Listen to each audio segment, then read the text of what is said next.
Daily use English sentence. Sindhi जुमिलो आहे, मां खिलण खां पाण खे रोके नथो सघां। ऐं फीमेल हीअं चवंदी, मां खिलण खां पाण खे रोके नथी सघां। ऐं इन जी इंग्लिश में ट्रांसलेशन आहे, I can't help laughing. I can't help laughing.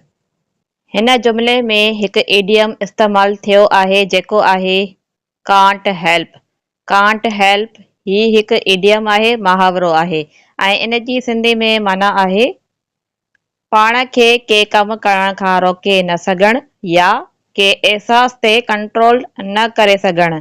ठीकु आहे, याने कोई कमु आहे जेको तव्हां जेको आहे सो करण खां पंहिंजे पाण खे रोके न सघो त जुमिले में असां पोइ ही इडियम इस्तेमालु कंदासीं कांट हेल्प। या कोई अहसास आहे जंहिं ते तव्हां कंट्रोल नथा करे सघो ऐं माण्हुनि खे ॿुधायो त भई ही अहसास आहे जंहिं ते मां कंट्रोल नथो करे सघां या इन अहसास खे रोके नथो सघां या रोके नथी सघां। अहसास याने जीअं लाफ आहे, खिलणु, इहो अहसास आहे।